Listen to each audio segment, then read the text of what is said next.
Welcome back to a new video.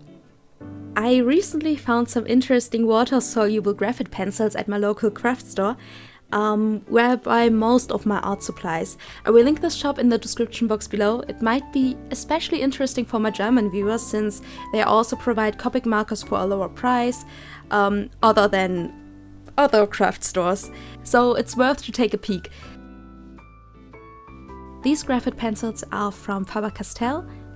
They draw pretty smooth and I personally think they just feel like every other common graphite pencils while drawing. I think there's no big difference in the application. They work perfectly with water. I honestly didn't expect them to be this smooth.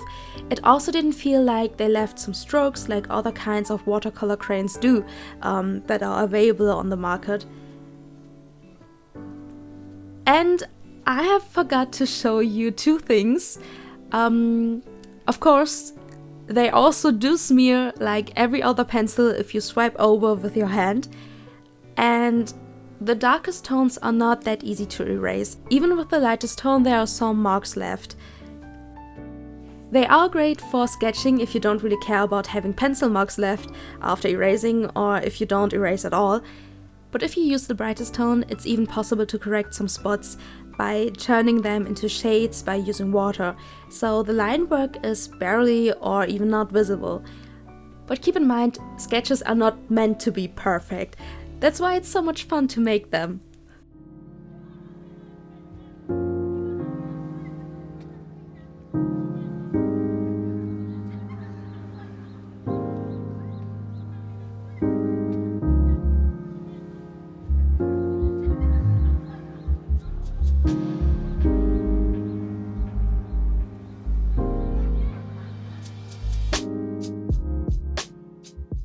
For today's artwork, I had no plans and no real idea. I just wanted to dive in, and in the first place, I just wanted to see how the pens do their work and if it's a different drawing experience to other pencils that are not water soluble. I start my art most of the time like this, seeing what will happen.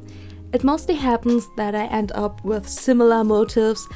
It's because when I don't do pre-sketches or little thumbnails to figure out the composition and building of a possible illustration, I'd rather tend to draw something out of my comfort zone because that will most of the time work for me. And then I just try to play with atmosphere and details. I recently started to work more with thumbnails in my sketchbook to get all those ideas out of my head before they're gone and to just work it out. Before that, I either made tons of sketches, like working on at least one sketch, then put it on a lightbox, sketching again and again, or start the line art, color and finish. And that's it.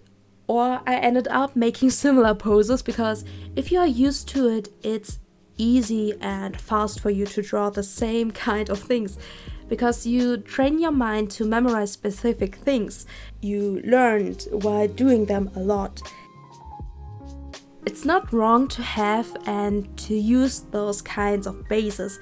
I think it's just important to be open to achieve more than this, to allow yourself to grow over it. Doing art and learning getting better is a road with no end.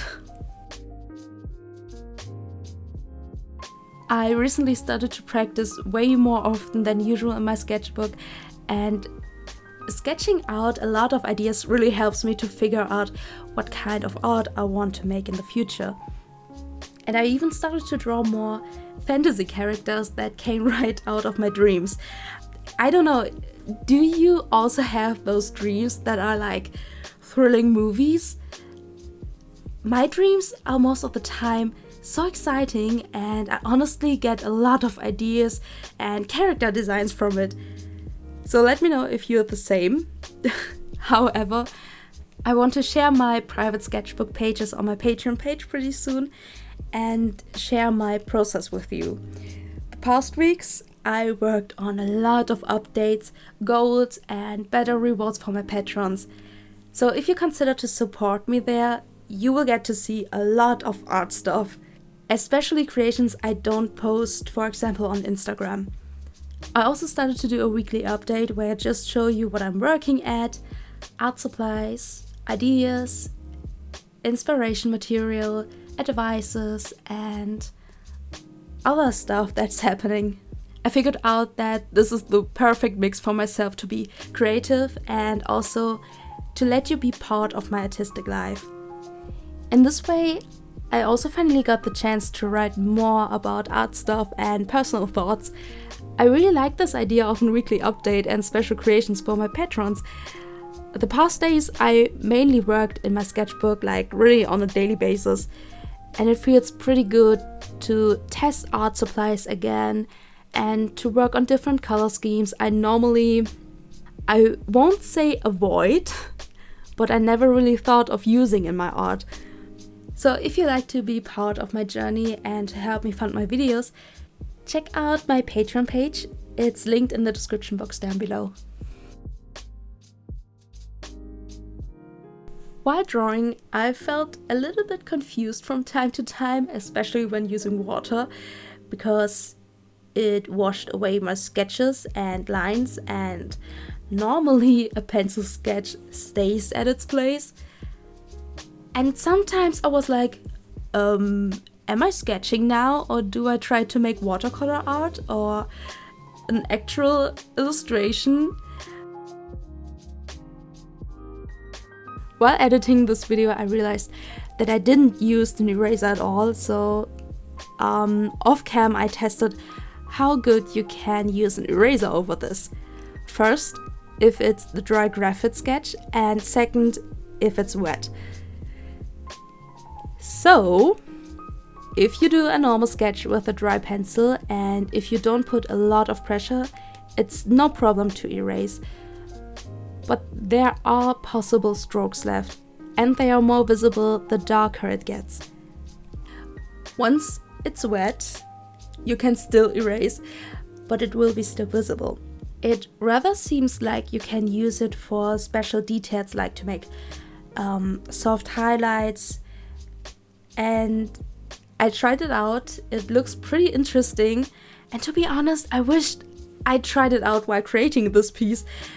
But maybe I will show you next time when I'm using these pencils again, in case you're interested.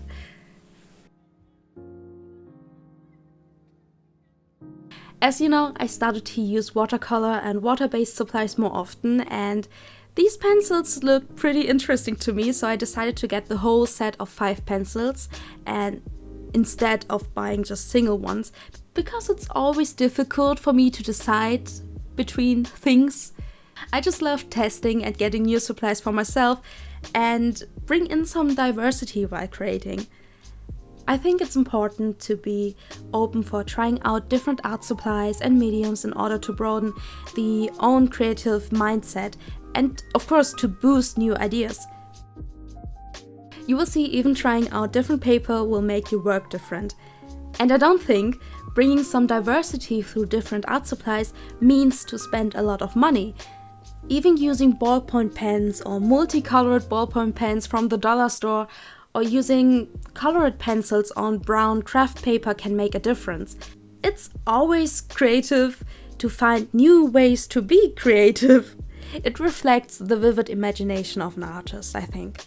Since the whole art looks pretty dark, I added a little bit of the gold ink I haven't used for a longer time, and it felt so great to add some gold details again. I'm absolutely no gold ink junkie, no way! I also added a little bit of the gold ink to the eyes, so her eyes have a mysterious shimmer, and with the moon she looks a little bit like turning into a werewolf. The dusty look of the graphite pencils and the golden ink are a great contrast in my opinion. It lightens up the whole picture, and a fun fact, because I didn't change the water after using the gold ink, there are a lot of shimmering pigments in the background. You can only see it if you have the original piece in your own hands. Overall, I really love the mix of smooth watercolor shadings and harsh pencil sketches. It's a pretty interesting way to draw and paint. It's easy to fill larger places with just a few strokes and a splash of water. I really enjoyed using them, and I still do. After this piece, I continued using them in my sketchbook as well. So I guess you will see me using these pencils more often in the future. What kind of art tools do you love to use recently? Or what are your all-time favorites? I would love to read your opinions in the comments and chat with you. For now, that's it. Thank you so much for watching, and like always, stay creative. Bye bye!